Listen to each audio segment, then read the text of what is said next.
مومن کو قتل نہیں کریں گے. میرے سرکار چند صحابیوں کو لے کر کے پہنچے, لاش تڑپ رہی ہے, خون بہ رہا ہے. عمر بن خطاب کی آنکھیں سرخ ہیں, تلوار ابھی ہاتھ میں ہے. جیسے انہوں نے دیکھا میرے آقا آ رہے ہیں, تلوار کو زمین پر رکھ دیا اور پائے مبارک کا بوسہ لیا. آقا نے ارشاد فرمایا, کیوں عمر تم نے قتل کر دیا؟ عرض کرتے ہیں یا رسول اللہ میں نے مومن کو نہیں قتل کیا.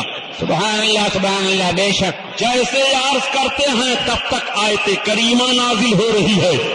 سرکار پر وہی نازل ہو گئی جس کا مفہوم عرض کر رہا ہوں. رب نے ارشاد فرمایا, اے محبوب جو تمہارا فیصلہ نہ مانے وہ مومن ہے ہی نہیں. بے شک بے شک. نعرہ تکبیر, نعرہ رسالت. سبحان اللہ. اب آپ مجھے ذہن و فکر سے فیصلہ دیجئے, حضرت عمر فاروق اعظم کے سامنے کیا اس کی نماز, اس کا کلمہ, اس کا روزہ, اس کی اور ساری نیکیاں نہیں تھیں؟ کس بنیاد پر عمر بن خطاب نے اس کو قتل کیا؟ صرف اس بنیاد پر کہ اس نے رسول اللہ کے فیصلے کو نہیں مانا, سرکار کے فیصلے کو تسلیم نہیں کر رہا ہے. گردن مار دی گئی اور قرآن نے اعلان کر دیا, رب کا حکم آ گیا کہ محبوب و مومن نہیں ہے. آپ کتنا عیب اللہ کے حبیب میں معاذ اللہ تلاشتے ہیں. یا رسول اللہ کہہ کر نہ پکارو, محمد کہتے ہو ان کو, ہر دم ان پر درود پڑھتے ہو, ان کے مزار کی طرف منہ کر کے سلام پڑھتے ہو. یہ سب بدعت ہے. یہ سب صحابہ نے کہاں کیا تھا؟ اور صحابہ نے کیا تھا کہ گاندھی کی قبر پر پھول چڑھاؤ, صحابہ نے کیا تھا کہ اندرا کے مرنے پر قرآن پڑھو, صحابہ نے یہ کیا تھا کہ گلی گلی چندہ مانگنے کے لیے بھیک مانگو گھومو, صحابہ نے یہ کیا تھا کہ جب دینی اجلاس قائم کرو, جلسہ کرو تو اندرا گاندھی کو بلا کر تقریر کرواؤ. صحابہ نے یہ کیا تھا کہ دارالندوہ میں جب سونیا گاندھی جائے تو اس کے ساڑی کی لہروں میں سارے مولوی کھڑے ہو جاؤ, تمہارا بھید کھولو. نہ تم صدمے ہمیں دیتے, نہ یہ فریاد کرتے, کھلتے رازے سربستہ نہ یہ رسوائیاں ہوتی. یہ دجال امام احمد رضا خان پر الزام لگا رہے ہیں, جس امام احمد رضا خان نے ہندوستان کی آبرو کو بچاتے ہوئے جب ٹکٹ ملکہ وکٹوریا کی تصویر کا شائع ہوا تھا ڈاک ٹکٹ لگانے کے لیے, تو اعلیٰ حضرت عظیم البرکت جب اپنے خط پر اس ٹکٹ کو لگوایا کرتے تھے تو فرماتے تھے اس خبیثہ کا منہ الٹا کر کے ٹکٹ لگایا کرو. یہ اعلیٰ حضرت عظیم البرکت اپنے دیش پر غیر کے قبضہ داروں کو اہانت کی نگاہ سے دیکھ رہے ہیں, اور اس طرح سے امام احمد رضا ان انگریزوں کے خلاف تحریک پیش کر رہے ہیں. بے شک سبحان اللہ. بے شک. اعلیٰ حضرت عظیم البرکت کو سمجھنے چلے ہو, امام احمد رضا خان کی عظیم شخصیت ہے. اللہ کے حبیب صلی اللہ تعالی علیہ وسلم سے محبت کرنے کا سچا ماحول بھارت کی سرزمین پر جب یہ انگریزوں کے خرید پر بک گئے تھے اور انگریزوں کے خریدار بن گئے تھے, تو امام احمد رضا خان نے بچا لی تھی آبرو. جب انہوں نے کہا خدا جھوٹ بول سکتا ہے, تو امام احمد رضا خان کا قلم چلا اور پوری کتاب آپ نے لکھ دی. آج تک اس کتاب کا جواب نہ ہو سکا. جب انہوں نے کہا نبی کو غیب کا علم نہیں ہے, اعلیٰ حضرت نے کتاب لکھ دیا کہ رسول اللہ کو خدا کی عطا سے علم غیب, علم ما کان و ما یکون حاصل ہے. جب جس عنوان پر یہ حملہ کرتے تھے, امام احمد رضا خان کا قلم چل رہا ہے, کتابیں آ رہی ہیں, 1000 سے زائد کتابیں اعلیٰ حضرت عظیم البرکت کی ہیں, اور 127 علم و فن پر اعلیٰ حضرت عظیم البرکت نے تبازمائی کی ہے. محققین کا ریسرچ ابھی جاری ہے کہ اس سے بھی زیادہ علم و فن سامنے آ سکتے ہیں. وہ اعلیٰ حضرت عظیم البرکت رضی اللہ تعالیٰ عنہ ہیں. اعلیٰ حضرت عظیم البرکت نے انصاف یہ کیا ہے. صحابہ کا دور آپ ملاحظہ فرمائیے, میرے آقا کا بظاہر دور جب ہے, اس دنیا سے سرکار تشریف نہیں لے گئے. جو کوئی گستاخی کرتا ہے تو یا تو صحابی اس کو سزا دے رہے ہیں, یا تو اس کی گردن ماری جا رہی ہے کسی نہ کسی اعتبار سے. لیکن جب میرے آقا تشریف لے گئے اور سرکار کی شان میں توہین کرنے والوں کی جماعت پھر آگے بڑھی, تو حضرت ابوبکر صدیق نے ان کا مقابلہ کیا. اور جب حضرت ابوبکر صدیق دنیا سے تشریف لے گئے, عمر ابن خطاب کا دور آیا تو حضرت عمر فاروق اعظم نے ان کا مقابلہ کیا. اور جب حضرت عمر فاروق اعظم اس دنیا سے تشریف لے گئے, حضرت عثمان غنی کا دور آیا ہے تو خلیفہ سوم نے اللہ کے حبیب کے دشمنوں کی پامالی کی ہے. اور جب یہ دنیا سے تشریف لے گئے ہیں, حضرت مولا کائنات کا دور آتا ہے تو آپ نے سرکار کے دشمنوں کی خلئی کھول دی ہے اور سرکار کے دشمنوں کو سزا دی ہے. اس طرح سے خلافت اور حکومتیں بدلتی رہی, بھلے آپس میں جنگیں بھی ہوئی ہیں, مگر رسول اللہ کے دشمن کو ہی چھوڑا نہیں گیا ہے. سرکار سرکار کے دشمن کو کبھی معاف نہیں کیا گیا ہے.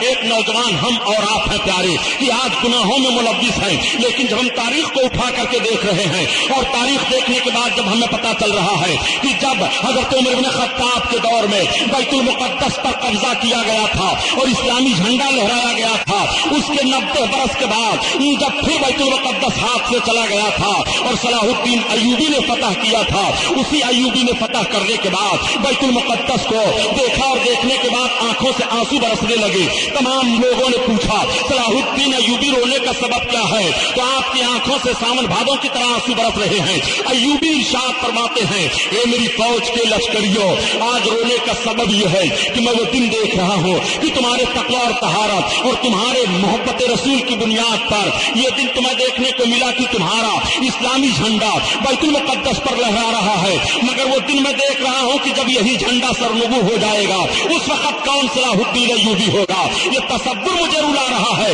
لیکن صلاح الدین ایوبی نے فتح حاصل کرنے کے بعد کہا لاؤ آرنٹ کو پکڑا جائے. آرنٹ گرفتار کر کے سامنے لایا جاتا ہے. ایوبی نے کہا آرنٹ کی زبان پہلے کاٹی جائے، پہلے اس کی دونوں آنکھیں نکالی جائیں، پہلے اس کے جسم کو مسئلہ کیا جائے. اس نے کہا ایوبی میں تمہیں خزانے کا وہ پتہ بتا دیتا ہوں کہ ہمیں معاف کر دے، تمہاری نسل نسلاً بادار رسلین کھاتی رہے گی اور قیدیوں کو تو تم چھوڑ رہے ہو، مجھے بھی چھوڑ دے. تو ایوبی نے کہا تھا نہیں اور سارے قیدیوں کو تو فدیہ پر چھوڑ دیا جائے گا، مگر تیری گدی ضرور پھاڑی جائے گی، تجھ کو ضرور قتل کیا جائے گا. نادان تو نے ہی تو کہا تھا کہ جب تو نے 12 حاجیوں کو گرفتار کر لیا تھا اور 12 حاجیوں نے رسول اللہ کی دہائی دی تھی تو تو نے کہا تھا بلاؤ اپنے نبی کو مدد دینے کے لیے، تمہارے نبی آمد تمہاری مدد کرنے کے لیے. ظالم سن ہاں انتصروا انال محمد تسلیم، میں محمد کی طرف سے ان کا بدلہ لینے والا ہوں. آج تیری گردن ضرور کاٹی جائے گی. اور صلاح الدین ایوبی نے بیت المقدس کی شاہراہ پر آرنٹ کی گردن کٹوا کر کے اور اس کے جسم کو مسئلہ کروا کر کے پھینکوا دیا تھا اور قوم کو ذہن فکر دے دیا تھا کہ رسول اللہ کی شان میں گستاخی کرنے والوں کی سزا یہ ہے. صلاح الدین ایوبی کا دور گیا، تاریخ اعظم کا دور آیا اور ایسے دور آتے گئے. وہ سزائیں دیتے رہے سرکار کے دشمنوں کو. ان کے دل میں کتنی محبت تھی سرکار سے، وہ کس طرح سے عقیدت سے پیش آیا کرتے تھے. ہندوستان کی تاریخ کا آپ جائزہ لیجئے. جب ہندوستان کی سرزمین پر اللہ کے حبیب صلی اللہ علیہ وسلم کے مقدس ذات پر حملہ ہوا، اللہ تعالیٰ نے اپنے بہت سارے بندوں کو بھیجا، سارے بندے مقابلہ کرتے رہے. لیکن جب 14ویں صدی کے دور میں امام احمد رضا خان کی عظیم ذات آئی اور اللہ کے حبیب کی عظمت پر حملے ہونے لگے تو بڑا سخت حملہ تھا. امام احمد رضا خان نے ان سارے حملوں کا جواب دیا اور انہوں نے اکیلے ہی جواب نہیں دیا بلکہ ہندوستان کی سرزمین پر میں بتاؤں پیارے، جب اسماعیل دہلوی نے کتاب لکھی تھی جس کا نام تقویت الایمان ہے، تو اسماعیل دہلوی کی کتاب تقویت الایمان کے رد میں ہندوستان کے 250 کتابیں نکل چکی تھی تقویت الایمان کے رد میں. اور ہندوستان کے 362 علماء صرف اسماعیل دہلوی کے رد میں کتابیں لکھ رہے تھے. ان عالموں کے بڑے بڑے جو ہے نام ملاحظہ کرو. اور اسماعیل دہلوی کے سگے چچیرے بھائی حضرت مخصوص اللہ شاہ دہلوی ہیں، مولانا موسیٰ دہلوی ہیں، یہ تمام ان کے قرابت دار ہیں اور اس کے رد میں کتابیں لکھ رہے ہیں. حضرت شاہ عبد العزیز محدث دہلوی رحمۃ اللہ فرماتے ہیں کہ جیسے میں نے شیعوں کے رد میں تحفہ اثنا عشریہ لکھ دیا، اگر میرے آنکھوں کی بینائی نہ گئی ہوتی تو میں ایسے ہی تقویت الایمان کا رد لکھتا. اور یہی حضرت شاہ عبد العزیز محدث دہلوی ہیں، اپنی جائیداد سے اسماعیل دہلوی کو آگ کر دیتے ہیں، محروم کر دیتے ہیں. ابھی اعلیٰ حضرت کا زمانہ نہیں ہے، اعلیٰ حضرت پر الزام لگاتے ہو کہ اعلیٰ حضرت نے وہابیوں کی کڑئی کھولی ہے. سب سے پہلے وہابیوں کا راج مولانا فضل الحق خیرآبادی نے کیا، مولانا نے کیا اور یہ سارے کے سارے لوگ کتابیں لکھ رہے ہیں. 250 کتابیں اعلیٰ حضرت سے پہلے اس کتاب کے رد میں نکل جاتی ہیں جس کتاب کے تعلق سے خود اسماعیل دہلوی نے کہا تھا کہ یہ میری کتاب ایسی ہے جس سے مسلمانوں میں شورش پیدا ہوگی، لڑائی بھیڑیں گے، اختلاف پیدا ہو جائے گا. میں کہتا ہوں یہ تاریخ تم سامنے کیا رکھ رہے ہو؟ امام احمد رضا خان پر الزام دیتے ہو. بات صرف یہ ہے پیاری کہ یہ سارے علماء تم سے لڑتے رہے مگر آخری میدان جس نے سر کر لیا وہ سرکار اعلیٰ حضرت کی عظیم ذات ہے. تم بھیس بدلتے رہے اور ہر روپ میں تم آتے رہے. تمہارے سارے روپوں کو اکٹھا کر کے امام محمد رضا خان نے قوم کے سامنے پیش کر دیا اور علماء حرمین طیبین کے سامنے پیش کیا. تب تمہیں کافر قرار دے دیا گیا اور تمہارا خارجہ اسلام سے کر دیا گیا. تمہارا کوئی تعلق اسلام سے نہیں رہ گیا. اب تم چیخ پڑے کہ امام محمد رضا خان نے مجھے کافر کہہ دیا, مجھے کافر کہہ دیا. میں عرض کرنا چاہتا ہوں امام محمد رضا خان نے تمہیں کافر نہیں کہا ہے, تم اپنے کفر کی بنیاد پر کافر ہو گئے ہو. امام محمد رضا خان نے اسی کفر کو لوگوں کے سامنے بیان کر دیا ہے تاکہ تمہارا چہرہ پہچانا جا سکے اور تم پہچانے جا سکو. تم ایک مسجدیں نہیں 50,000 مسجدیں بنا ڈالو, تمہارے لیے کوئی کامیابی نہیں ہے اور نہ تمہارا رشتہ اسلام سے رہ جائے گا, اس لیے کہ تم نے نبی کی شان میں توہین کی ہے اور نبی کونین صلی اللہ تعالی علیہ وسلم کی عظمت کا کھلواڑ بنایا ہے. اللہم صلی اللہ تعالی علیہ وسلم. اعلیٰ حضرت اعلیٰ حضرت اعلیٰ حضرت کا ہر دم نام لیا جاتا ہے, اعلیٰ حضرت کا سلام پڑھا جاتا ہے. اعلیٰ حضرت کے سلام پر بھی اعتراض ہو رہا ہے, اعلیٰ حضرت کے نام پر بھی اعتراض کر رہے ہیں. جس اعلیٰ حضرت نے قوم مسلم کو ہندوستان کی سرزمین پر جھنجھوڑا اور عظمت مصطفیٰ کا سبق پڑھا دیا ہے, یہ اعلیٰ حضرت کوئی معمولی اعلیٰ حضرت نہیں ہے. اعلیٰ حضرت عظیم البرکت کی بارگاہ میں پروفیسر ضیاء الدین جو علی گڑھ یونیورسٹی میں وائس چانسلر تھے, ایک ریاضی کا مسئلہ الجھ جاتا ہے, وہ سمجھ نہیں پا رہے ہیں. انہوں نے تمام لوگوں سے, تمام پروفیسروں سے سمجھا. جب بات سمجھ میں نہیں آئی تو جرمن جانے کا پلان بنایا. مولانا سید سلیمان اشرف جو دینیات کے پروفیسر تھے مسلم یونیورسٹی میں علی گڑھ, انہوں نے کہا ضیاء الدین صاحب کہا ہاں, کہا آپ پہلے بریلی چلے جائیے. کہا بریلی کہا ہاں. کہا وہاں کون سے ریاضی داں ہیں؟ کہا اعلیٰ حضرت سے جا کر کے ملاقات کر لیجیے. سر ضیاء الدین نے کہا عجیب بات ہے, اتنے بڑے پروفیسر, ایسے ایسے لیکچرر, ایسے ایسے اسکالر باتیں بتا ہی نہیں پا رہے ہیں اور آپ کہہ رہے ہیں کہ ایک مولوی صاحب کے پاس چلے جائیے. مولانا سید سلیمان اشرف نے کہا آپ چلے جائیے, تھوڑا سا وقت لگے گا, اس میں کیا بات ہے, پھر آپ جرمن چلے جائیے گا. کہا آپ بھی ساتھ میں چلیں تو میں چلتا ہوں. مولانا سید سلیمان اشرف لے کر کے سر ضیاء الدین کو بریلی کی سرزمین پر پہنچے. عصر کے وقت اعلیٰ حضرت عظیم البرکت نماز پڑھنے کے لیے جا رہے ہیں. سلام و کلام ہوتا ہے. سرکار اعلیٰ حضرت نے فرمایا کہ سید صاحب کیسے آنا ہوا؟ عرض کرتے حضور ایک ضروری کام کے لیے آیا ہوں. آپ نے ارشاد فرمایا کام بتاؤ. عرض کرتے یا میرے آقا آپ نماز ادا فرما لیں. آقا ارشاد فرماتے نہیں بتاؤ تو آخر کس لیے آئے ہو؟ تب تک آپ نے اشارہ کر دیا یہ سر ضیاء الدین وائس چانسلر ہیں. سر ضیاء الدین کہتے ہیں کہ میں اس طرح سے دنگ رہ گیا کہ کیا میرا سوال معمولی سوال ہے؟ انہوں نے کہا مولانا سید سلیمان اشرف نے کہ حضور ابھی نماز کے بعد عرض کریں گے. آپ فرماتے ہیں کہ ابھی آپ حضرات کی ضیافت ہوگی مگر بتائیے تو کون سا سوال ہے؟ قدم سیڑھی پر ہے مسجد کے. ضیاء الدین کہتے ہیں کہ مجھے کچھ جھنجھلاہٹ محسوس ہوئی اور میں نے وہ سوال کر ہی دیا. اعلیٰ حضرت نے ارشاد فرمایا اس کا جواب یہ ہے اور اپنی انگلی اشارے سے ایسے کر دی. سر ضیاء الدین کہتے ہیں میری سمجھ میں وہ سوال آ گیا اور میری زبان سے برجستہ نکلا کہ علم لدنی بھی کوئی چیز ہے. اعلیٰ حضرت نماز پڑھنے کے لیے چلے گئے. اب سر ضیاء الدین آئے, ضیافت ہوئی اور بہت سارے مسائل پر گفتگو ہوئی. اب جب دوبارہ بریلی کی سرزمین پر ضیاء الدین آئے تو یہی ضیاء الدین ہیں جو پہلے آئے تھے تو داڑھی چہرے پر نہیں تھی اور اب آ رہے ہیں تو چہرے پر داڑھی ہے اور پہنے ہوئی ہے. اعلیٰ حضرت کی بارگاہ میں آ رہے. اعلیٰ حضرت سے پوچھا گیا کہ بتائیے زمین چلتی ہے کہ ٹھہری ہے؟ تو سرکار اعلیٰ حضرت فرماتے زمین ٹھہری ہوئی ہے. سارے سائنس والوں نے پوری کوشش لگا دی اور تمام طاقت علم کے صرف کر دیتے ہیں کہ نہیں زمین چل رہی ہے. جب اعلیٰ حضرت عظیم البرکت نے کتاب لکھ دیا کہ نہیں زمین ٹھہری ہوئی ہے اور اس کتاب کا نام فوز مبین ہے. فوز مبین کا ٹرانسلیشن عربی وہ انگریزی میں ہوا اور جب جا کر کے امریکہ یونیورسٹی میں کتاب پہنچی تو وہاں سے لوگوں نے فون کے ذریعہ سے اطلاع دی کہ بتاؤ مولانا احمد رضا خان کہاں ہیں؟ تو یہاں سے جواب دیا جا رہا ہے کہ مولانا احمد رضا خان کو دنیا سے گئے ہوئے 70 برس ہو گئے. آپ غور فرمائیے کہ سارے سائنسداں حیران رہ گئے کہ آج آج تک ہمارا نظریہ تو یہ تھا زمین چل رہی ہے، مگر اس کتاب نے ہمیں ذہن و فکر دے دیا اور وضاحت ہمارے سامنے آ گئی کہ نہیں، زمین ٹھہری ہے، زمین چل نہیں رہی ہے۔ اعلیٰ حضرت عظیم البرکت کا وہ علم ہے، اعلیٰ حضرت نے کس فن پر تباہ آزمائی نہیں کی ہے۔ ایک مرتبہ کسی نے دعویٰ کر دیا تھا کہ فلاں وقت زلزلہ آئے گا اور سورج کو گرہن لگے گا اور دنیا تباہ و برباد ہو جائے گی۔ علم توقیت کا دعویٰ کرتے ہوئے اس نے چیلنج کیا تھا۔ اعلیٰ حضرت عظیم البرکت نے ارشاد فرمایا کہ اس وقت کچھ نہیں ہوگا، نہ سورج گرہن ہوگا، نہ زلزلہ آئے گا، نہ دنیا تباہ ہوگی۔ اعلیٰ حضرت عظیم البرکت کا یہ فتویٰ اور یہ تحریر آپ کی جیسے منظر عام پر آئی، سب دنگ رہ گئے۔ اور جس دن کو امریکی نجومی نے بتایا تھا، جب وہ دن صحیح سالم خیریت سے گزر گیا تو سبھوں نے کہا امام محمد رضا خان نے جو توضیح کی تھی وہی توضیح صحیح ہے۔ اعلیٰ حضرت فرماتے ہیں کہ تم علم توقیت پر بھروسہ رکھ رہے ہو اور میرا بھروسہ اللہ پر ہے۔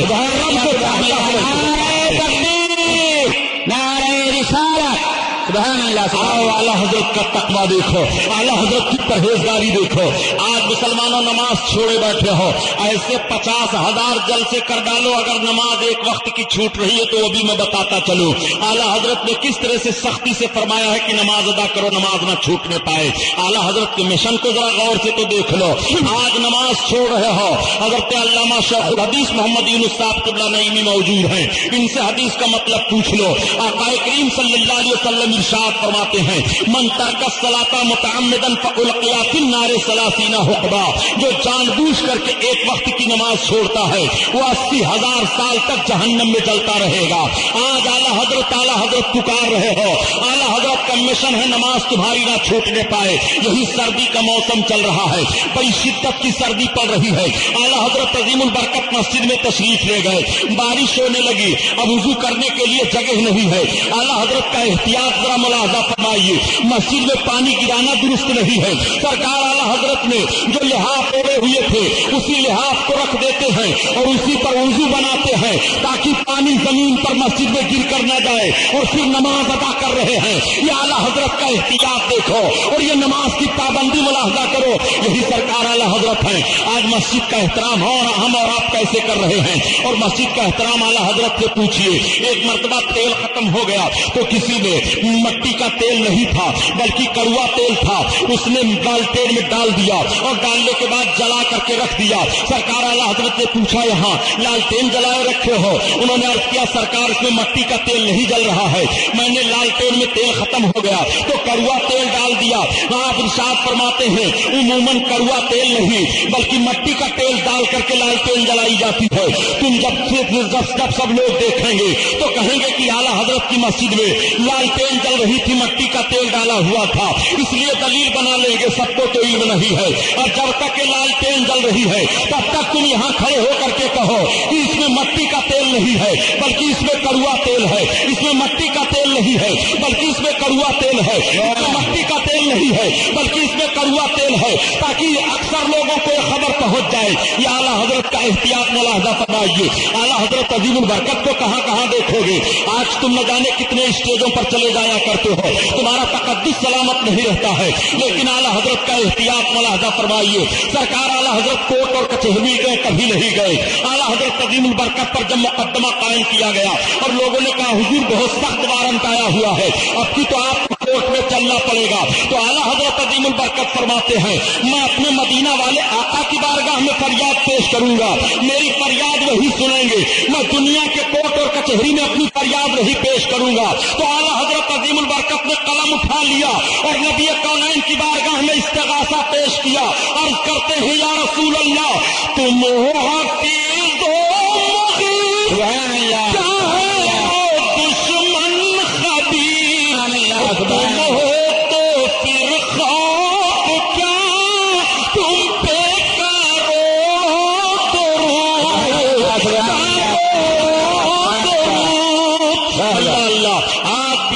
دین فرماتے ہیں کہ اگر دشمن کا خوف ہو، اور یہی سرکار اعلیٰ حضرت کا شعر پڑھ کر کے دعا مانگا کرو اللہ کے حبیب کی بارگاہ میں، تو انشاءاللہ دشمن زیر ہو جائے گا، وہ مرعوب ہو جائے گا۔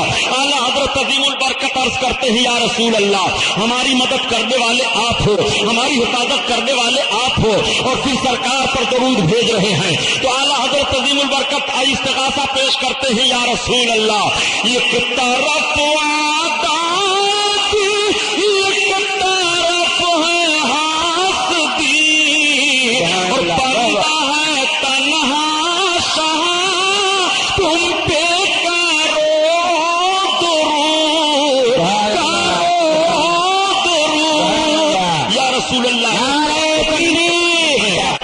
دشمن ہے میرے سرکار، میں تنہا ہوں، آپ پر درود بھیج رہا ہوں، آپ مدد کرو۔ تو ایسی مدد ہوئی کہ کورٹ اور کچہری کی جانب رخ نہیں کرنا پڑا ہے۔ وہ سرکار اعلی حضرت عظیم البرکت ہیں۔ اعلی حضرت عظیم البرکت نے پیغام کون سا نہیں دیا ہے؟ عشق رسول کا۔ انہوں نے اپنی زندگی کو عشق رسول کے سانچے میں ڈھال لیا اور قوم مسلم کو یہ پیغام دیا کہ اگر تمہارا دل محبت رسول کا مدینہ بنا ہوا ہے تو صحیح تم ہی جنتی ہو، اور جو رسول کائنات سے محبت کرے گا وہ نماز نہیں چھوڑے گا، جو رسول سے محبت کرے گا وہ روزہ نہیں چھوڑے گا، جو سرکار سے محبت کرے گا وہ حج نہیں چھوڑے گا، جو سرکار سے محبت کرے گا وہ قرآن کی تلاوت نہیں چھوڑے گا، جو سرکار سے محبت کرے گا وہ درود پڑھنا نہیں چھوڑے گا، جو سرکار سے محبت کرے گا ماں باپ کا احترام نہیں چھوڑے گا، جو سرکار سے محبت کرے گا بیوی کو ستائے گا نہیں، جو سرکار سے محبت کرے گا بچوں پر ظلم نہیں کرے گا، جو سرکار سے محبت کرے گا وہ خیانت نہیں کرے گا، جو سرکار سے محبت کرے گا وہ بدماشی نہیں کرے گا، جو سرکار سے محبت کرے گا وہ فساد نہیں پھیلائے گا، جو سرکار سے محبت کرے گا وہ کاہل نہیں بنے گا، جو سرکار سے محبت کرے گا وہ سستی نہیں کھائے گا، جو سرکار سے محبت کرے گا وہ بددیانتی نہیں کرے گا، جو سرکار سے محبت کرے گا وہ اسلامی چہرہ رکھے گا، جو سرکار سے محبت کرے گا وہ اسلامی لباس میں ہوگا، جو سرکار سے محبت کرے گا وہ اپنے گھر کو اسلامی رکھے گا، جو سرکار سے محبت کرے گا اپنی رفتار اسلامی رکھے گا، جو سرکار سے محبت کرے گا وہ اپنی گفتار اسلامی رکھے گا، جو سرکار سے محبت کرے گا وہ اپنا ماحول اسلامی رکھے گا، جو سرکار سے محبت کرے گا وہ اپنا کردار ماحول اسلامی رکھے گا، جو سرکار سے محبت کرے گا اس کی تحریر اسلامی ہوگی، جو سرکار سے محبت کرے گا اس کی تقریر اسلامی ہوگی، جو سرکار سے محبت کرے گا وہ نور پائے گا، جو سرکار سے محبت کرے گا وہ بلندی پر جائے گا، جو سرکار سے محبت کرے گا وہ مفلس و قیاس نہیں ہوگا، جو سرکار سے محبت کرے گا وہ دل کا دھنی ہوگا، جو سرکار سے محبت کرے گا قیامت میں رسول اللہ صلی اللہ تعالی علیہ وسلم کی شفاعت حاصل کرے گا۔ تم بھرتے ہو کہ ہم اعلی حضرت سے محبت کرتے ہیں، اعلی حضرت زندہ باد، اعلی حضرت کا دامن نہیں چھوڑیں گے، نماز چھوڑے ہیں، اعلی حضرت کا دامن نہیں چھوڑیں گے، شراب پی رہے ہیں، اعلی حضرت کا دامن نہیں چھوڑیں گے، ماں باپ کی نافرمانی کر رہے ہیں، اعلی حضرت کا دامن نہیں چھوڑیں گے، روزہ نہیں رکھے ہیں، اعلی حضرت کا دامن نہیں چھوڑیں گے، نہ جانے کیسے کیسے بھیانک ماحول سے تجارت کر رہے ہیں، اعلی حضرت کا دامن نہیں چھوڑیں گے اور یہ کریں گے وہ کریں گے۔ اعلی حضرت کا دامن پکڑنے کا کیا مطلب ہے؟ کیا بہت خوبصورت کپڑا ہے جو پکڑے رہو گے اور چھوڑو گے نہیں؟ اعلی حضرت کا دامن نہیں چھوڑیں گے۔ اعلی حضرت نے جیسی زندگی گزاری ہے اس طرح سے آپ کو زندگی گزارنی پڑے گی۔ اور سن لو مسلمانوں، اگر یہی کردار و رفتار آپ لوگوں کا رہ گیا تو اب وہ دن دور نہیں ہے تمہارے لیے بھارت کی سرزمین پر کہ تمہارے خون کی ہولی کھیلی جائے گی۔ عظمت رسول کا جب جب سودا کیا گیا ہے تب تب یہ قوم تباہ و برباد کر دی گئی ہے اور تباہیوں کی طرف گئی ہے۔ بے شک۔ اور جب جب رسول کائنات کے عشق کی روشنی میں زندگی گزارنے کے لیے عہد و پیمان کیا گیا تو تاریخ بتا رہی ہے کہ اس قوم کے چند افراد نے قوم کی کایا پلٹ دی ہے اور ایک تاریخ مرتب کر دی ہے۔ میں بتانا چاہتا ہوں یہ وہی بغداد کی سرزمین ہے کہ جب سلاطینوں کا آپس میں اختلاف ہوا تھا اور مسلمان آپس میں بھڑ گئے تھے تو ہلاکو خان کو موقع ملا تھا اور ہلاکو خان نے 30,000 کی فوج لے کر کے بغداد کی سرزمین پر چڑھائی کر دیا تھا۔ اور جب بغداد کی سرزمین پر کیا ہلاکو خان نے، ایسے ہی لوگ تھے جو اعلی حضرت کا دامن نہیں چھوڑیں گے۔ ایک بزرگ کی بارگاہ میں گئے، حضرت شیخ جام ہیں، پہنچ کر کہتے ہیں حضور کہاں؟ کہ ہلاکو خان کی فوج چڑھائی ہے، اب ہم سب تباہ و برباد ہو جائیں گے، ہمارے اندر طاقت نہیں ہے کہ ہم ہلاکو خان کی فوج کا مقابلہ کریں۔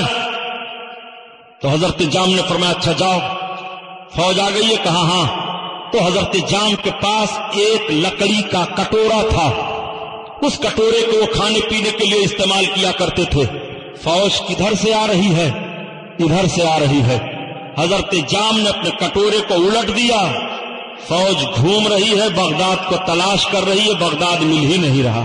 سبحان اللہ سبحان اللہ. بے شک فوج چلی گئی. ہلاکو نے پوچھا کیا ہوا، بغداد تباہ ہو گیا؟ کہا نہ، پورے دن بھر ہم تلاشتے رہے، بغداد کا پتہ ہی نہیں. کہا کتنے بڑے نادان ہو، دیکھو بغداد کے محلات دکھائی دے رہے ہیں. حضرت جام نے فرمایا رب کا شکر ادا کرو، سب اپنے گناہوں سے توبہ کرو، معافی مانگو. پھر بے فکر ہیں. بزرگ کی کرامت تو ظاہر ہو گئی ہے، اب کاہے ڈر ہے. کئی لوگ کہنے لگے سبحانی صاحب، بابری مسجد شہید ہو گئی، اولیاء اللہ کہاں چلے گئے؟ ہم نے کہا بابری مسجد شہید ہو گئی، اولیاء اللہ تو اپنی قبروں میں ہو اور تم ہندوستان میں زمین کے اوپر ہو، تم کہاں جاؤ گے؟ جب تک وہ تھے زمین کے اوپر تب تک تو مسجد تھی، اور جب وہ زمین کے اندر چلے گئے، تم زمین کے اوپر آئے، تو یہ تمہاری نحوست ہے کہ مسجد گئی. مسجدیں توڑی جا رہی ہیں، مسجدیں شہید کی جا رہی ہیں، شراب پینا اب بھی نہیں چھوڑ رہے ہو، مسجدیں توڑی جا رہی ہیں، اسلامی لباس پہننا اب بھی نہیں طریقہ اختیار کر رہے ہو، مسجدیں توڑی جا رہی ہیں، اب بھی آپ اسلامی چہرہ نہیں بنا رہے ہو، اب بھی نماز کے قریب نہیں گئے ہو. عہد کر لو کہ اگر تمہارے اندر مسجد توڑنے کی طاقت ہے تو ہمارے اندر یہ طاقت ہے کہ ہم گناہوں کا جنازہ نکال دیں گے. اپنے گھر میں ہم ٹیلی ویژن نہیں رہنے دیں گے، اپنے گھر میں ہم خرافات نہیں رہنے دیں گے. ہم اپنے دل کے اندر جو بے حیائی اور بدعملی کا بت تیار ہوا ہے اس کو توڑ دیں گے. اور جب بے حیائی اور بدعملی کا بت توڑا جاتا ہے تو خدا کی قسم غیب سے وہ مدد نازل ہوتی ہے کہ سمجھ نہیں پاؤ گے.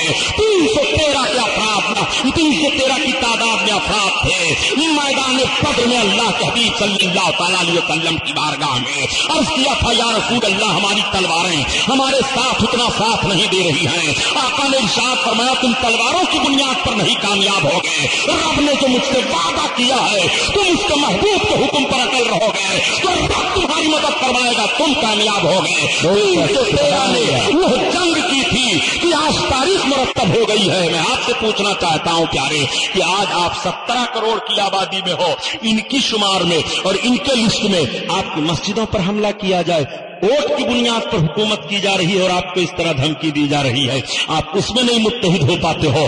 آپ اپنا چہرہ اسلامی چہرہ بناؤ. کہنے کا مطلب یہ ہے کہ پھر ہلاکو نے بھیجا جاؤ آج بغداد کو تہس نہس کرو. پھر سب آئے عرض کرنے لگے سرکار اب کی بار بچا لو، اب ہم گناہ نہیں کریں گے، اب ہم نماز پڑھیں گے، اب ہم بے حیائی کی طرف نہیں جائیں گے، ہم اب آپس میں اختلاف نہیں رکھیں گے، سرکار اب کی بار بچا لو. حضرت جام نے پھر اپنے کٹورے کو الٹ دیا. پھر فوج تلاش کرتے ہوئے بغداد کو ڈھونڈ رہی ہے، بغداد نہیں ملا، واپس ہو گئے سب. جا کر کے ہلاکو سے کہا. پھر ان لوگوں کی بے حیائیاں بڑھی. ہلاکو نے پوری فوج کو لیا اور کہا اب میں بغداد پر حملہ آور ہو رہا ہوں، اور جب تک مسلمانوں کے سروں کا مینار تعمیر کر کے ان کی کھوپڑی میں شراب نہیں پی لوں گا، اور جب تک میرا گھوڑا ان کے خون میں نہیں تیر جائے گا میں چھوڑوں گا نہیں.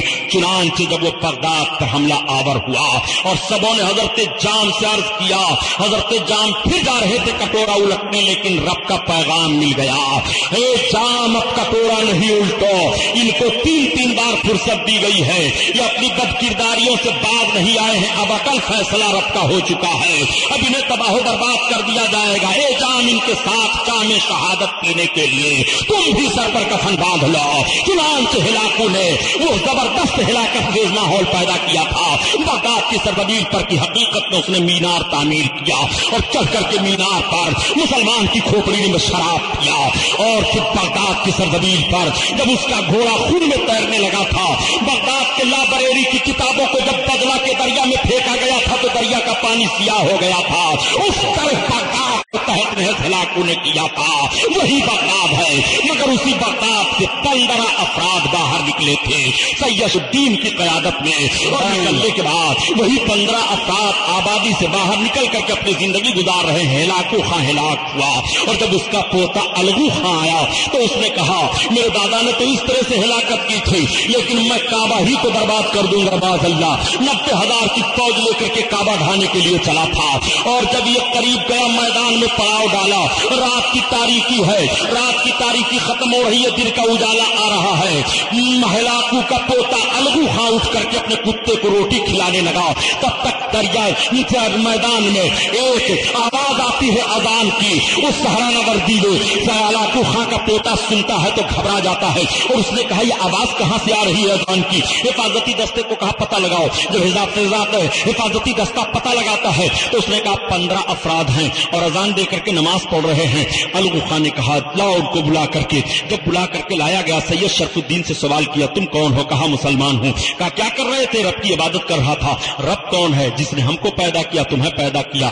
کوئی ہم کو پیدا کرنے والا؟ ہاں پیدا کرنے والا ہے. ہمارے اوپر بھی کوئی مالک ہے؟ ہاں ہے تمہارے اوپر کوئی مالک. اگر تمہارے اوپر کوئی مالک نہ ہوتا تو تم جیسے ظالم و جابر سلطان کے ہاتھ سے ایک رذیل مخلوق کتے کو روٹی سے کھلواتا. اتنا سننا تھا کہ الغو خان نے روٹی کا ٹکڑا زمین پر رکھ دیا اور کہا بزرگ ہاتھ بڑھاؤ, ہمیں کلمہ پڑھاؤ. جیسے ہلاکو خان کا پوتا الغو مسلمان ہوا, 90,000 کی تعداد کلمہ پڑھ کر کے مسلمان ہو جاتی ہے. 90,000 کی تعداد اب چلی جا رہی ہے کعبہ کی زیارت کرنے کے لیے. ڈاکٹر اقبال نے اسی طرف اشارہ کیا کہ میں عشق کا تعلق نہیں پیمانے سے, سے تاتار کے افسانے سے, اور پاسبہ مل گئے کعبے کو صنم خانے سے. تو یہ تاریخ ہماری رہی ہے کہ جب جب ہم بدعملیوں کے شکار ہوئے ہیں, تباہ و برباد کر دیے گئے ہیں, اور جب ہم نے عشق محبت عشق رسول میں آ کر کے محبت کا پیغام نشر کیا اور کردار و عمل کو ٹھیک کیا ہے اور یہ مشن لے کر کے آگے بڑھے ہیں کہ قوت عشق سے ہر پست کو بالا کر دے اور دہر میں اس میں محمد سے اجالا کر دے.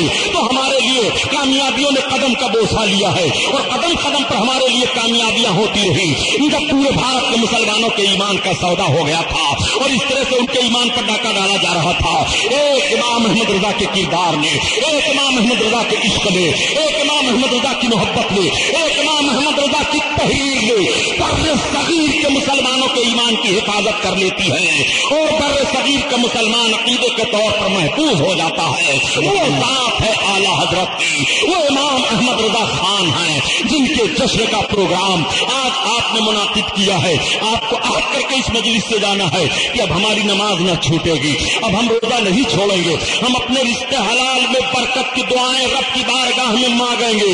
اعلیٰ حضرت عظیم البرکت نے جو ہمیں پیغام دیا اس پیغام پر ہم عمل کریں گے. یہ چلے ہیں اعلیٰ حضرت کو سمجھنے کے لیے. پاکستان کے مولانا کوثر نیازی نے لکھا ہے کہ اعلیٰ حضرت عظیم البرکت کی وہ ذات گرامی ہے. مولانا کوثر نیازی کہتے ہیں کہ جب پاکستان بنا تو پاکستان کا سب سے پہلا امور مذہبیہ کا صدر میں منتخب ہوا. اور مولانا کوثر نیازی ہی کا بیان یہ ہے کہ میں اس وقت 10,000 سے زائد دینی کتابوں کا مطالعہ کر چکا تھا اور میری لائبریری میں وہ ساری کتابیں موجود تھی. مولانا کوثر نیازی کہتے ہیں کہ میرا خیال یہ تھا کہ پاکستان کی سرزمین پر مجھ جیسا دینیات میں معلومات رکھنے والا کوئی نہیں ہے, تبھی تو مجھے امور مذہبیہ کا صدر بنایا گیا ہے. لیکن یہی مولانا کوثر نیازی کہتے ہیں کہ میں نے دنیا میں زندگی میں اتنی روٹیاں نہیں کھائی ہیں جتنا میں نے کتابوں کا مطالعہ کر ڈالا ہے. اور کتابیں پڑھتے پڑھتے جب مولانا امام احمد رضا خان کی کتاب فتاوی رضویہ کا میں نے مطالعہ کیا تو مجھ کو ایسا لگا کہ میں سمندر کے کنارے کھڑے ہو کر کے ابھی سیپیاں چن رہا ہوں. یہ ہے اعلیٰ حضرت کا علم, یہ ہے اعلیٰ حضرت کی تحریر, یہ ہے اعلیٰ حضرت کی فتاوی رضویہ. وہی مولانا کوثر نیازی بیان کرتے ہیں کہ اردو زبان میں جب حضرت کا لفظ بولا جاتا ہے تو اس سے رسول کائنات مراد لیے جاتے ہیں, اور جب اعلیٰ حضرت کا لفظ بولا جاتا ہے تو اس سے رسول کا ایک غلام عاشق رسول مراد لیا جاتا ہے جس کا نام امام احمد رضا خان ہے. امام احمد رضا خان اکیلے نہیں تھے بلکہ امام احمد رضا خان کی جب تحریر چل رہی تھی تو فتاوی رضویہ وجود میں آئی ہے. امام احمد رضا خان کا جب قلم چل رہا تھا تو سبحانہ سبوح کتاب وجود میں آئی. امام احمد رضا خان کا قلم چل رہا تھا تو الدولت المکیہ بمادۃ الغیبیہ آ رہی ہے. امام احمد رضا خان کا قلم جب چل رہا ہے تو الامن والعلا کتاب آ رہی ہے. امام احمد رضا خان کا قلم جب چل رہا ہے تو تمام کتابیں وجود میں آ رہی ہیں. اور سنو, جب امام احمد رضا خان درسگاہ کی طرف گھوم رہا ہے تو صدر الشریعہ جیسی ذات سامنے آ رہی ہے. امام احمد رضا خان کی کتابت کا میدان جب سامنے آیا تو شیر بشیر سنت کی ذات سامنے نظر آ رہی ہے. امام احمد رضا کی تقریر دیکھنی ہو تو حشمت علی کو دیکھو, امام احمد رضا کی فقہ کو دیکھنا ہو تو امجد علی کو دیکھو, امام احمد رضا کی تعمیر کو دیکھنا ہو تو حافظ ملت کو دیکھو, امام احمد رضا کے جہاد کو دیکھنا ہو تو مجاہد ملت کو دیکھو, امام احمد رضا کی فکر کو دیکھنا ہو تو حضرت سردار محدث اعظم پاکستان کو دیکھو, امام احمد رضا کی حدیث کی بصیرت دیکھنی ہو تو محدث اعظم کو دیکھو. امام احمد رضا کو جس جہت سے بھی دیکھو گے کہ مثل بے مثال پاؤ گے وہ امام احمد رضا خان ہیں. ایک لشکر دیتے ہوئے قوم کو دکھائی دے رہے ہیں. امام احمد رضا خان کسی معمولی انسان کا نام نہیں ہے. امام احمد رضا خان ہی نے بھارت کی سرزمین پر ولیوں کے چوکھٹوں کی پاسبانی کی ہے اور بزرگوں کے مزارات کے چادروں کی حفاظت کی ہے. امام احمد رضا خان کی وہ ذات گرامی ہے. آج امام احمد رضا خان پر الزام لگایا جاتا ہے عورتوں کو قبروں پر لے جا کر کے آپ گھما رہے ہو اور سیاحی آپ کر رہے ہو. گالیاں اعلیٰ حضرت کو دی جا رہی ہیں. اعلیٰ حضرت سے پوچھو مزار پر عورت کو جانے کے لیے کیا حکم ہے. اعلیٰ حضرت عظیم البرکت قرآن و حدیث کی روشنی میں تحریر فرما رہے ہیں کہ عورت جب مزار پر جانے کے لیے اپنے قدم کو باہر گھر سے نکالتی ہے تو اللہ اور اللہ کے فرشتوں کی لعنت اس پر ہوتی ہے اور جس قبر پر جاتی ہے تو صاحب میت کی روح اس پر لعنت بھیج رہی ہے. امام احمد رضا خان نے تو یہ مشن دیا ہے.